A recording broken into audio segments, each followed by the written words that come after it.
Good morning, everybody. Welcome to the Tax and Bex Flex. The Tex and Bex Flex. Tits and Bex Flex. That's definitely not the tits. No, we don't have tits on this show, but we do have a lot of flexing, don't we? We do. Yeah, Tash and Bex Flexes. Let me Okay, just. look at that. Oh, is that your muscles? Yeah. Oh, yeah. I'm not. Oh, that is so manly. That is impressive. It's manly, isn't it? God, Tash. Oh, I'm not going to show mine because I've just got like a big bingo wing. You've got dinner lady arms. Yeah. We all have though. Total crinkly as well. They've gone crinkly since I got into my 50s. Crepey. Anyway, enough about crepiness. So today we thought we'd talk about... fanny arms though, look. I haven't got fanny arms, See, no. I've got 3 fannies.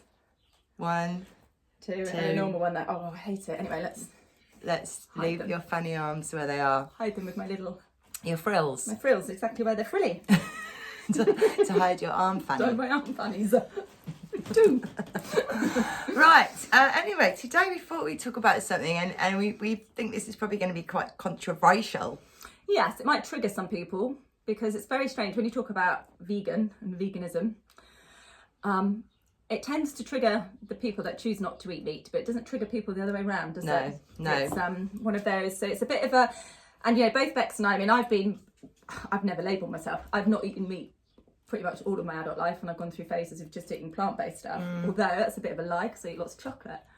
And of course that has actually got milk in it. So I'm just talking about the physical sort of like Meat. Drink milk and eat yogurt. But I was still eating it. But then I never put myself in a box You anyway. didn't bracket yourself. You didn't No. categorise yourself. No, because why should we? I think that's when it all gets a bit silly. Because if you look up the word veganism and the suffix ism, ISM, is a distinctive doctrine, system, or theory. Right. You might tell me wrong, but then. Yeah. So, yeah, or an abstract idea. Often they are political ideologies or artistic movements. So think of words with ism on the end. Socialism, spiritualism, Darwinism, Activism. baptism, Mormonism. Yeah. So socialism, things like that. Terrorism as well.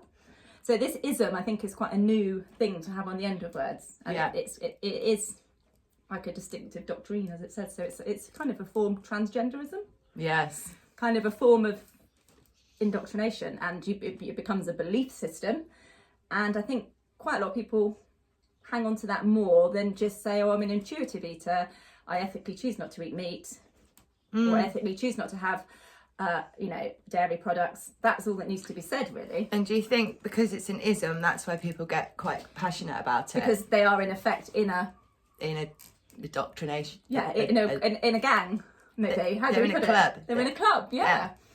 So I think, veganism, I do. I think it gives somebody, and then people... Do you think, what you mean, it gives them a special status, perhaps?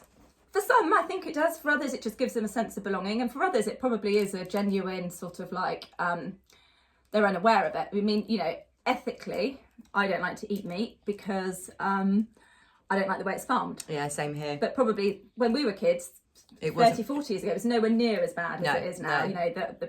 They were grazed properly, and the milk was, I think the milking industry was it's got worse. Oh, it's horrific. I mean, that's why I stopped eating meat. It wasn't because I disagreed with the principle of eating meat. It was the way it's farmed. Yes. It's just so cruel. It doesn't need to be that cruel. And also, I think the whole industry has crippled the farmers. Yeah, exactly. And done the farmers no good at all, driving prices down. But I'm lucky that I live in quite a rural area, and we still have old butchers rather than supermarkets. Yeah. And you go into the butcher where I buy meat now, and behind him on the blackboard is actually where it was reared, and which abattoir it was killed in. So you can actually, it's all kind Trace of it back. Yeah, it's most of it. Grass-fed animals and stuff like that. From the moor, from Dartmoor. So his stuff's a bit more expensive, but I'd rather know where it came from and how it was reared. I mean, I haven't eaten meat for a long time. Although if someone's cooked meat for me, I would always eat it because I think that's even more disrespectful to the animal. Yeah. A bit like fur coats, when people start destroying fur coats. Well, the animal's already sacrificed it. Don't then. Do you know what I mean? It's like a double. Yeah, give it to a charity shop. It's like a use double out of it. Yeah, it's like a double insult. Yeah, I find personally. No. So where was that going? Isms. I can't remember now. Isms. So I mean, yes, that's it. Look, I can't cook it. You I don't can't like touching it, do you, Tash? it gives me the real, I have to put like gloves, like a hazmat I look suit. like I'm in the COVID cult when I'm just trying to make a chicken curry. I don't eat chicken, I don't like chicken. And I just can't bear the touch of it, but I don't have a problem with the taste. It's just, having it in my fridge. So I've always eaten it. And then the other day, a lady who I work for made some sausages from sausage meat, and she was desperate for me to have one. So I thought, The sausage. And it Yeah, was the lovely. sausage, was it? And then I've had some mince. But But other than that, I've had nothing. It was a homemade sausage, so it would have been really nice. It was really nice. Yeah, it was. It was interesting stuff. So really what we were thinking about talking about today, wasn't it, is how perhaps the agenda as we see today has kind of hijacked this whole vegan world. To put it bluntly, is it a psyop? Because these teeth, what are these teeth for? I've got hind behind. Yeah, but they're, we are, if you look at biology, I don't know if I believe all biology, because obviously a lot of it's indoctrination as well, but it does appear that we are a species that is intended to eat everything. Yes. Basically, aren't we wouldn't have these canines. Yeah, we wouldn't have those types of teeth. And, and it does have some goodness in it. But what seems to have happened is, so basically in 2019, two major fake meat brands really, really hit the market. And it was Impossible Burger and Beyond Meat.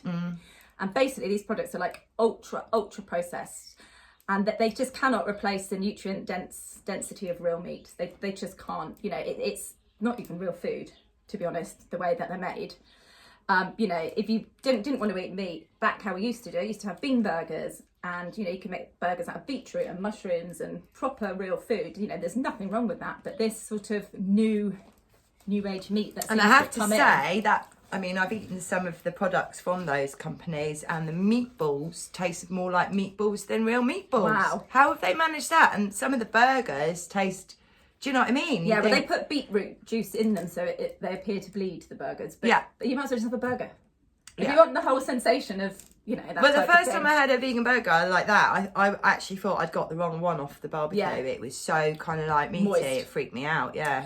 So if you look at the ingredients, obviously if you're going to go and get some minced meat and make your own burgers, you pick up your minced meat, 100% beef. That'll be on it. We obviously don't know what's gone into the animal prior to that, antibiotics, growth hormones, all of that sort of stuff. But if you go for, like Rebecca said, you can trace back your meat and it's grass-fed and it's organic. You've got a pretty good idea as to where your meat's coming from. So then you look at this as a Beyond Meat burger. So I think we've got 17 or so ingredients here. So water, pea protein, rapeseed oil, coconut oil, rice protein, flavouring, cacao butter, dry yeast stabiliser, methyl cellulose, potato starch, apple extract, salt, potassium salt, maize vinegar, concentrated lemon juice, emulsifier, sunflower lecithin, colour, beetroot red, maltodextrin, and pomegranate extract. Right. That's quite a lot of ingredients, isn't it? So then I thought, I'll look into this pea protein, and it's actually only 16% in a burger. That is the pea protein anyway. So that's There's a lot of this pea protein around. So I was like, what is pea protein? So basically it's yellow split peas, and it's pea protein isolate, they call it. And it's basically a process of stripping and processing to sort of separate the peas. So you get you separate the carbohydrates and the protein. So they go through a process. Yeah. And it's usually chemically isolated, and it goes through a process of drying and grinding to a powder, and then it gets mixed with water again, and then you remove the fibre and the starch, which then leaves more protein and some vitamins and minerals, and then that goes into a paste, which is then ground and dried again. So that it is ultra processed food. Loads of processing, yeah. Like ultra, like seriously, sort of like, seriously processed, really, isn't it? Yes. And so that we keep talking about not eating processed food, you know, and yet there it is. But what they've done, isn't they? The term plant-based is basically just putting a halo over ultra-processed food, isn't it? It's giving it this, it's good for you, plant-based. That is not plant-based. What I've just read out, those ingredients. Okay, it's things like pomegranate extract, and there are natural ingredients in there, but to extract these ingredients, it's ultra processed. It's not just getting a bit of pomegranate and there's no point having natural ingredients if you've processed them to fuck exactly to do what you want. And that methyl cellulose is basically a thickener and an emulsifier. It's non-digestible for us. It's found in food, cosmetics, And it's actually a bulk forming laxative. So that's a laxative that encourages moisture into the colon so that then we get looser stools. So, you know, they're putting that in there. And it's not digestible. And it's, it's non-digestible stuff, which is, you know, kind of crazy, isn't it? Yeah. And they have this dextrose stuff, and that's obviously anything like that's a sugar, isn't it? Fruit, yeah. Sorry, I didn't mean fruit, I meant sugar, yeah. And then they've got soy leg hemoglobin. Yeah. Which I did look up, but I can't remember what it is now. I'll probably come back to me in a minute. And then, so the other way they do it, so what was the first one I said? Was that Beyond Burger, I said? Yes, and the other one is called the Beyond Meat, and the other one was called Impossible Burger. Mm-hmm. So they use processed soya protein, and that's formed by bathing soybean flakes in a solvent called hexane, which separates the protein from the fat. Mm-hmm. And hexane is a human neurotoxin suspected of harming reproductive health and fetal health in general. Whoa. And Beyond Meat has more calories and sodium than red meat, and it also lacks the essential nutrients that are found in red meat. So not only is it got more calories and higher salt levels, it hasn't got the equivalent and it's a neurotoxin. And it's a neurotoxin added in there. I mean, that's the soya, but soya, we were talking the other day, because soya is full of estrogen. Yeah. And is that feminizing boys? And interestingly, soya is really, really good for menopause as well, for women. And I was thinking about Thailand, because in Thailand, they don't really, my dad lives there, and the women don't really go through what they call it menopause.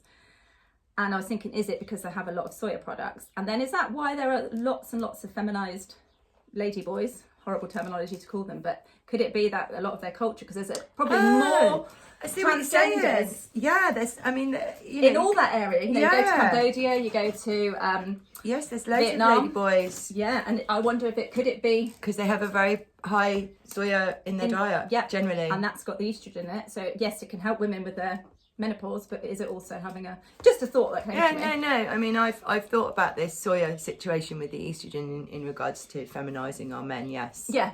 Definitely think that might be part of the Psyop. Yeah, and part of the getting these neurotoxins into us, getting all these things into us. We could do a little extra digging on Thailand. Yeah, and see if there's a correlation. Yeah. And then the other really common one is the fungus and mold one. I think they're called mycoprotein or something like that, and that's corn is a really good example. So that hit our corn quite a long time ago, didn't it? I don't like corn. I've never liked corn. No, it's a bit weird. It's a bit eggy or something. I don't know what it is. They were sued in 2002 as they used the term mushroom-derived protein when in fact it's a fungus mold.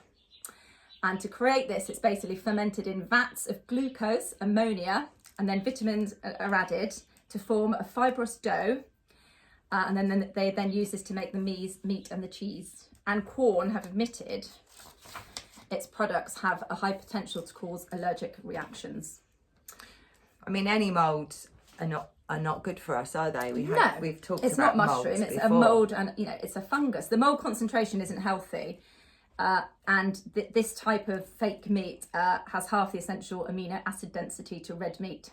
So you'd need twice the amount again to get the same quality or the same nutrients into your body, and it's often got a higher calorific value, so you're likely to get the nutrition you need. You need to double the calories to get the nutrition, and you're having something that leads to allergic reactions, and it's a mold. It's not a mushroom as they like to have portrayed it when they first started. And then this one, so this is this whole cell cultured lab grown meat. Oh, I don't like that. Yeah. Don't like the thought of that. So obviously not considered to be vegan at all, but it is going to be an alternative to meat. So cell cultured meat, it's produced like in a meat fermenter. The process starts with cells harvested from young animals, including bovine serum, calf serum, horse serum, and chick embryos. They're then soaked in something called a nutritious feed, which is basically like a vat of preservatives, hormones, and various growth factors. Not every company discloses their concoction that they use, basically. But the University of Missouri, I can never say that word, Missouri, found the following. So they use something called calcium propionate, which is a preservative, and that gives migraines, headaches. Sodium nitrate makes your blood pressure go up. And then binding agents is an EDTA that causes kidney damage, a BHA and a BHT, that's carcinogenic, and a C/CSF, which is used to treat leukemia and can cause chest pain and nausea. So that's the preservatives and the binding agents that they'd use. And then the EGF, IGF and NGF are the growth factors, and that can cause dry skin, swelling and dermatitis. And then you've got GM and GSF, which is another cancer treatment, and that can cause rashes, headaches and fatigue. And then they put something in called interleukin 6, which is a chemical cancer. Right, so this is obviously this meat. So at the moment, the only country that appears to be using it, from what I've looked and looked and looked and looked, is Singapore. They are using it, but they're saying 40% of meat by 2040, there'll be 50 companies working on this meat, basically. And Memphis meat is one of the big ones in America. And that's already worth $20 million. And they have funding from Bill Gates, Kimball Musk and Richard Branson. That's their, so that's interesting that they're the ones funding it. And because we all trust them, don't we? Oh yeah, definitely. And then the burger pate, which is another company who are trying to do this this mass market. They want it on the market, mass market, by the end of 2022. Oh, by the end of this year? Yes. But basically, at the moment, the regularity isn't there. So the European Food Safety have said no, the FDA has said no, and the USDA have said no. But by 2026, experts expect a market of $28.6 billion, and China's forecast to be the leading market. So I think it's produced in California at present. But do you think the money will talk in the end and they will okay it? Yeah, because of course they will. Such huge amounts. And they do it slowly like this, don't they? The FDA and that, they start off saying no, and then we need to, and then people trust it more as it's gone further. Oh no, they said it wasn't safe, but they've done this. It's like a false belief thing again, isn't it? So basically, if you don't want to eat meat, just make your own nice burgers with your bean burgers, and because this is everywhere now, all this stuff, isn't it? They not the sell meat, but the other meats in like McDonald's, it's everywhere. It's basically the fake meats. The fake meat, yeah. And then the same when you look into the oat milks or the plant milks in general. Again, if you're at home and you soak your almonds overnight and you put it in your blender and then you put it through a stocking, that is fine. That's a whole food, isn't it? But it's not whole food. You've got to make it yourself. But you've got to process it. Yeah, but it's not an unkind process. No. So by talking about oat milk and almond milk, I'm not saying we shouldn't have it. What I'm saying is make your own. And what the commercial stuff, why they're commercializing it and what they're putting in it and what's the reasoning. So oat grain is a grain. Sorry, oat isn't even, it's not even a legume or a protein, it's a grain. So it's got much, much higher calories. So 120 calories compared to 30 calories in almond milk.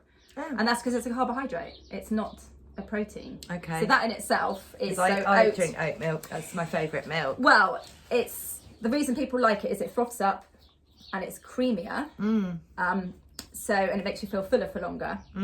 But basically it's more than oats and water and added vitamins, which is what we kind of get. What they do is they put rapeseed oil in it. Oh. Now rapeseed oil, canola oil is another term for rapeseed. It's the same thing. Rapeseed's not very good for our digestion, is it? No. Yeah. And they put acidity regulating phosphates in there, which are linked to kidney diseases. And it's a very common additive in all our ultra processed foods anyway. And it had to, like I said, it does have this creamy consistency. And I think that is because of the added rapeseed oil. It does something, it emulsifies it and makes it kind of far more creamy.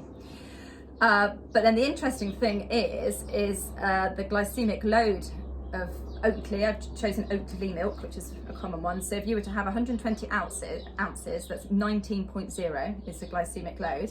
A can of red Coke is 20.8. So it's very close. Very, very close. So that's a lot of sugar. A lot of sugar. And then the veg oil content in it.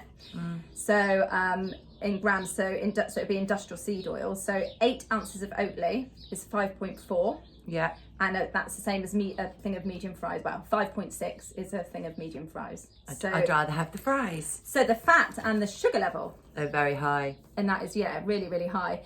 And again, it's been processed unnecessarily. Yeah, very processed. It's very simple to make, so why are they and adding it's got loads of like shit? fortified like vitamin D and vitamin B12. They'll add those, they'll sort of fortify those in. And they're basically on a mass thingy, it's very similar. They're cleaned and soaked for 12 hours. They're strained in a 200 sort of mesh sieve. Then it's grounded again, and then it's sterilised. I couldn't find out how they factory did the sterilisation, but I'd imagine it's heat. Probably very similar to. I don't like it when they have things you can't find out. I always get suspicious. Yeah, exactly. Yeah, very suspicious. And then, so almond milk.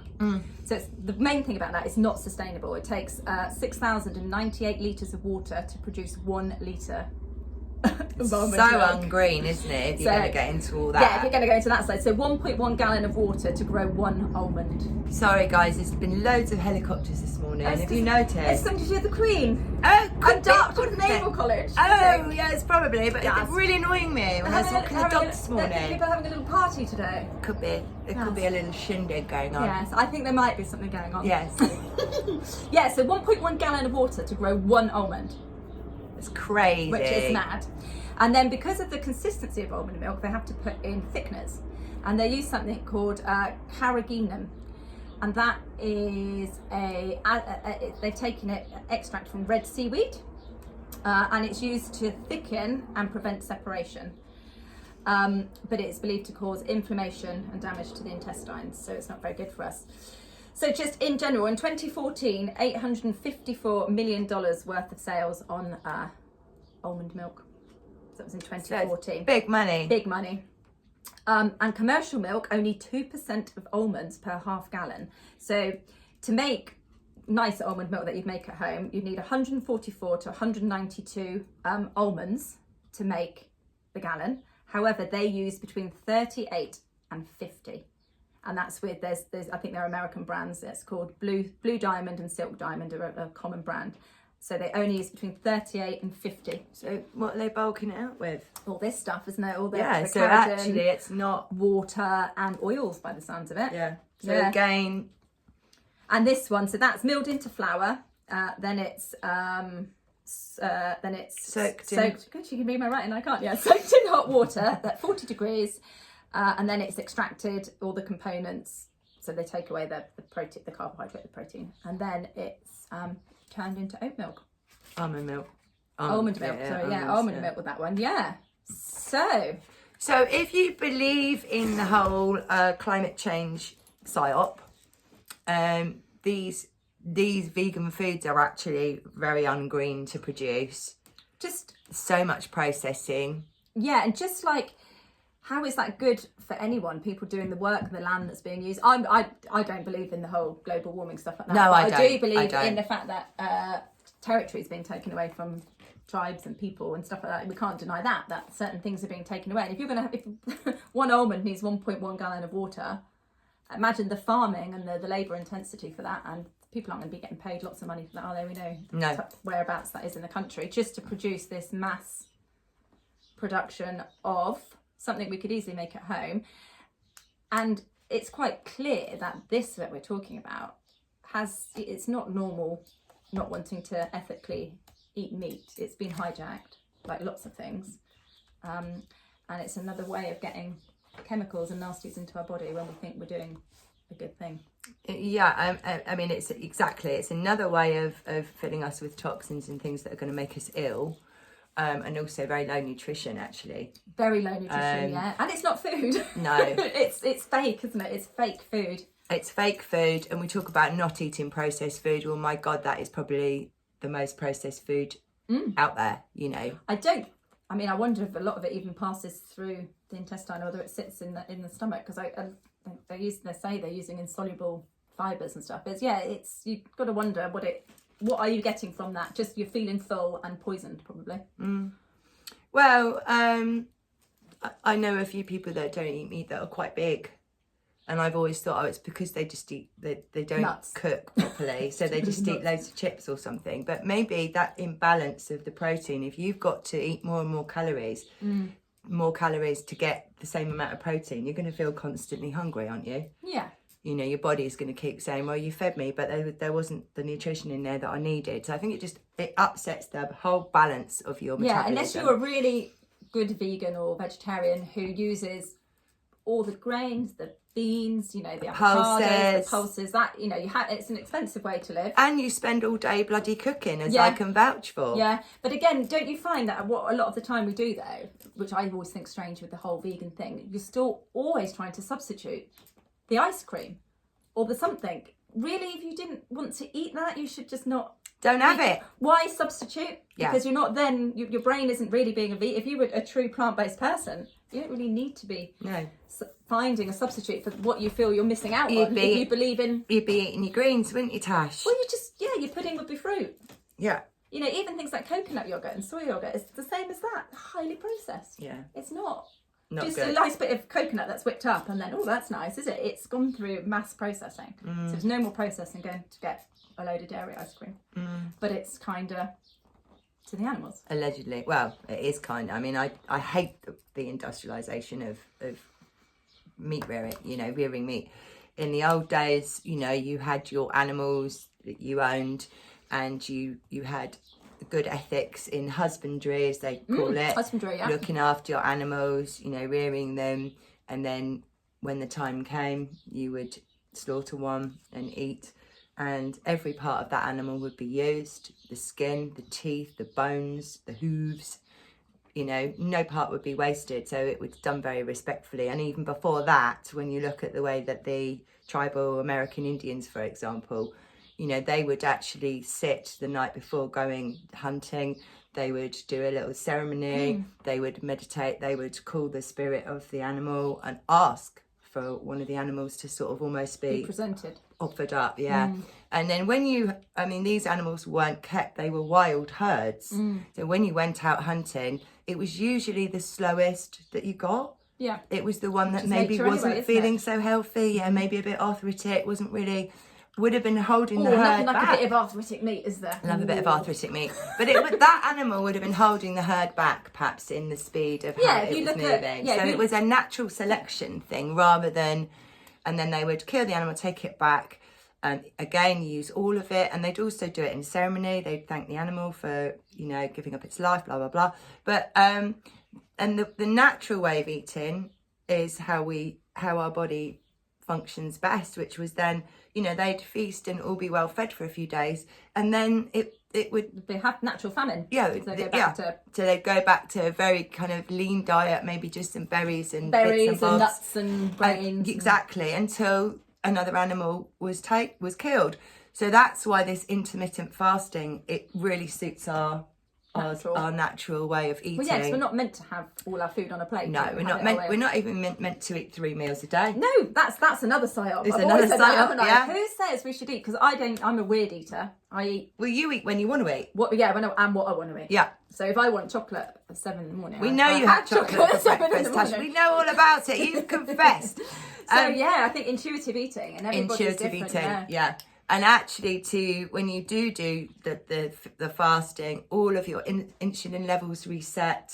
So it's actually you can cure diabetes. Yeah, diabetes type 2. Done right, you've got to be slightly careful. Yeah, you've got to be careful, and we're not. Your blood sugar levels to drop too low. No, we're not telling you what to do. It's just saying it might be worth looking into. But so that natural way of kind of feast and then famine is actually how our metabolism likes to work. They also say that if you fast properly, and then I could never do this, but some people can do fast and not have water, not have anything at all, and you do it for, I think it's up to 2 weeks. Not water. You only have water. Sorry, yeah. So you only have water, nothing else, no tea, nothing at all, but very limited amounts of water as well. Right. And so you just do it enough. for 2 weeks, just enough to not dehydrate, and then apparently your body then starts eating its own cells, which would include any cancerous cells or bad cells. So sort of the weaker cells would perhaps be taken. I think or I think it cells. does. I think it just, your body does eat itself. You know, it does, doesn't it? That's why you end up, I suppose, when you fast, you get very thin. And apparently,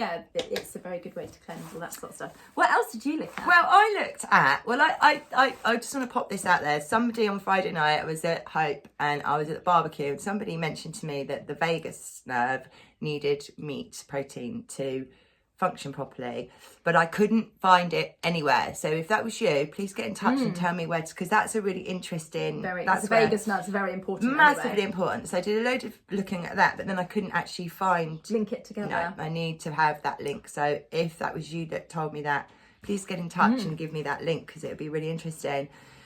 But I then thought, well, okay, I'll look at bugs, because this is one of the things that they're really pushing now. We're all going to start eating bugs.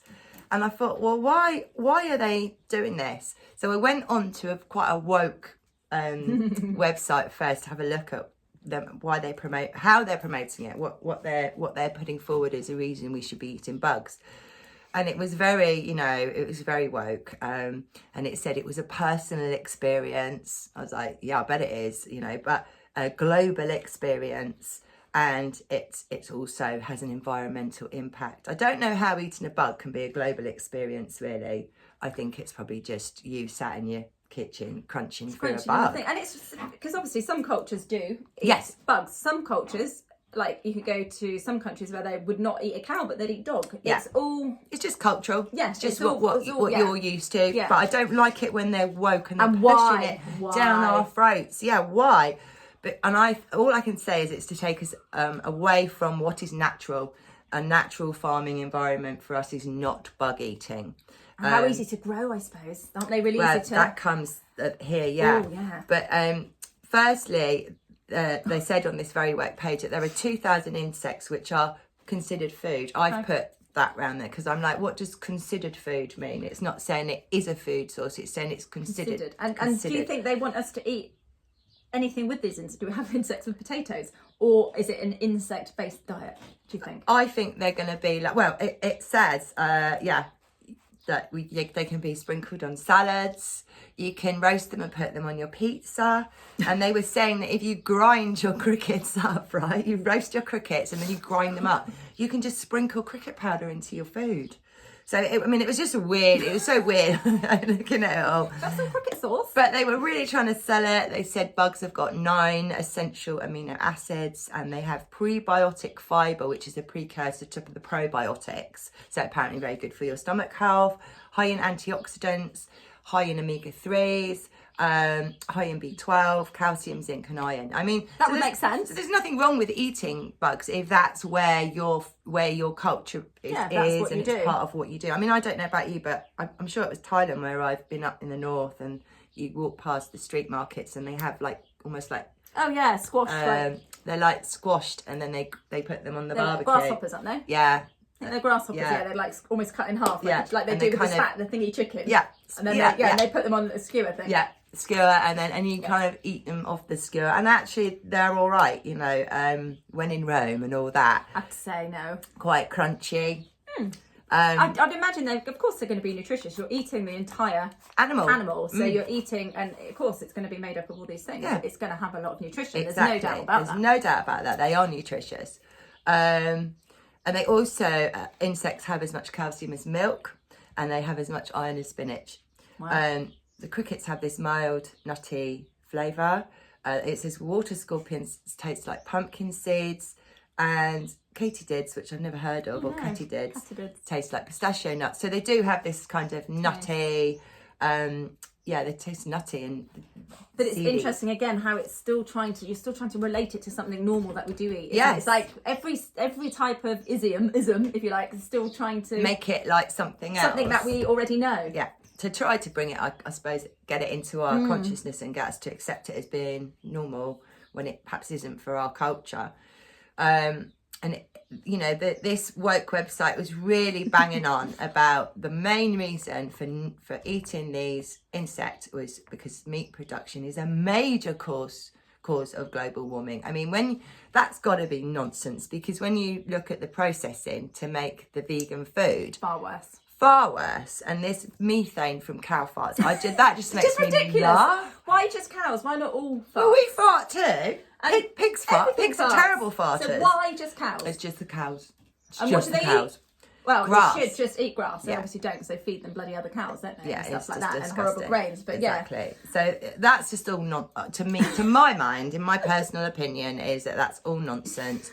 This whole global warming nonsense is to try, I think, to take us right away from our natural diet, our natural way of farming and living and farming off the land.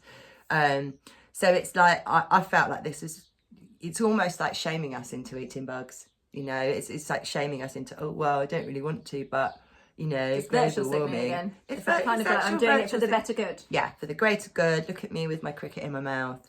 Crunch, crunch. Ooh.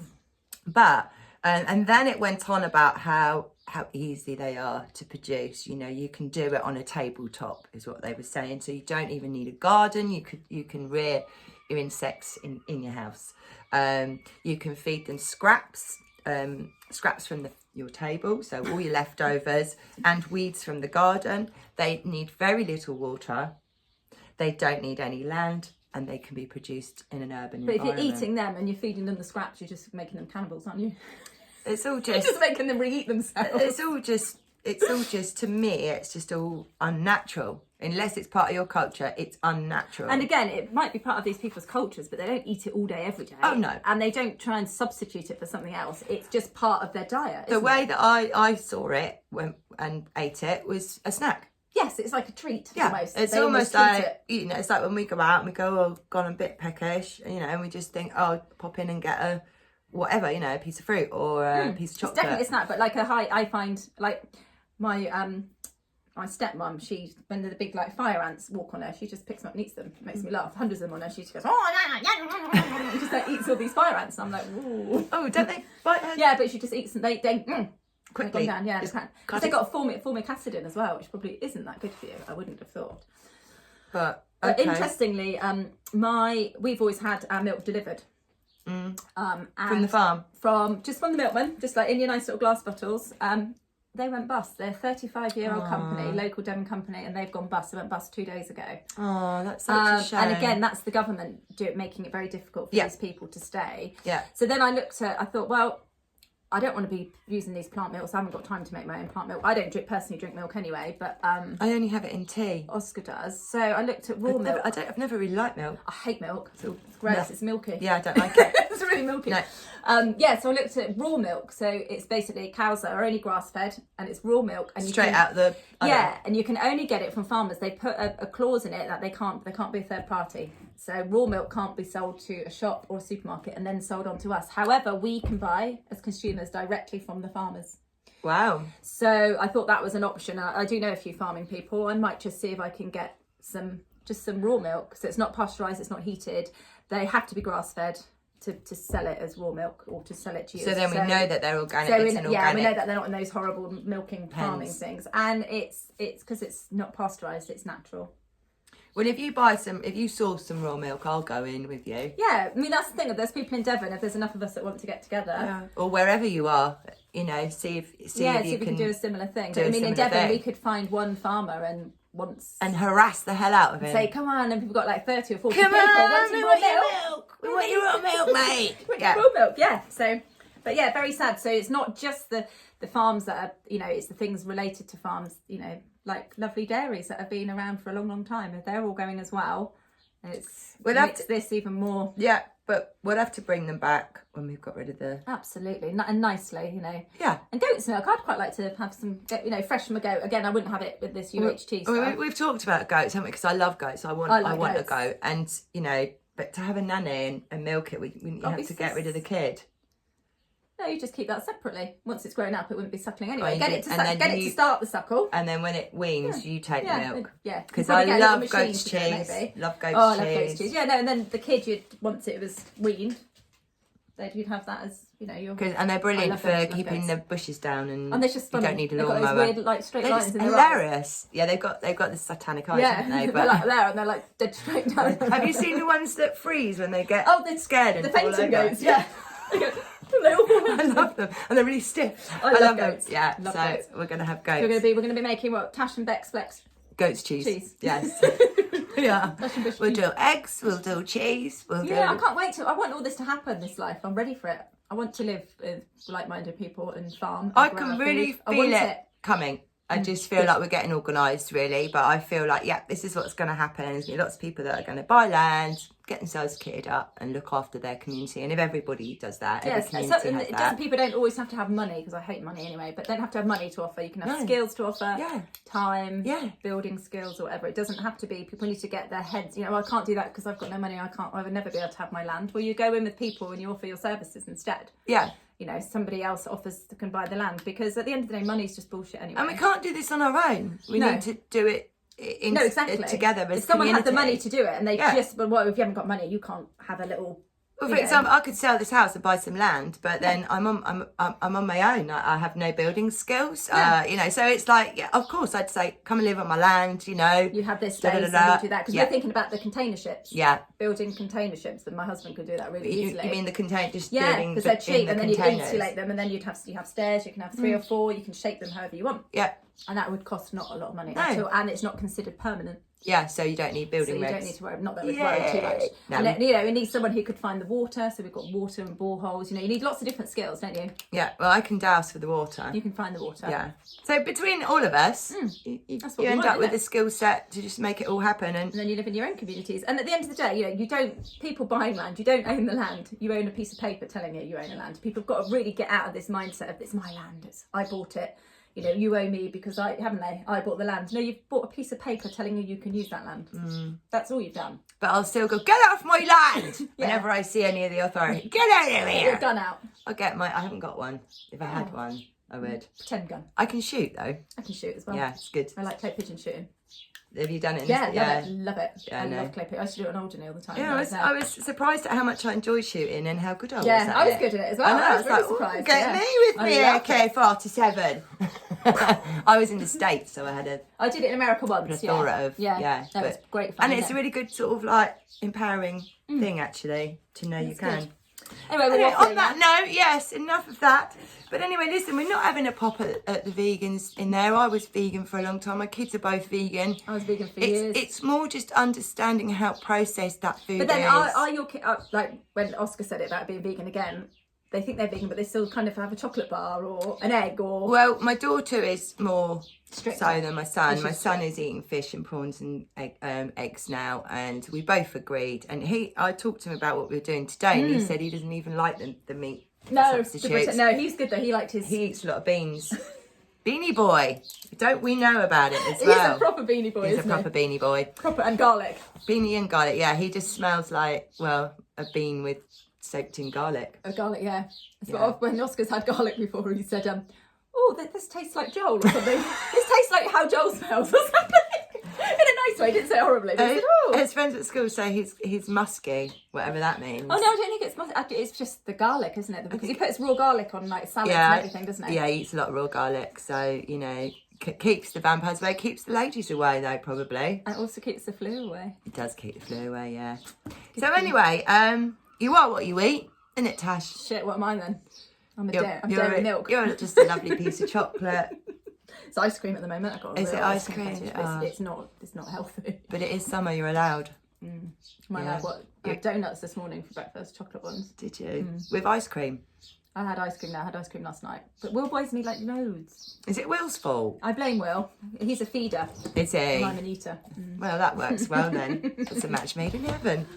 Anyway, guys, we'll see you next week. Bye.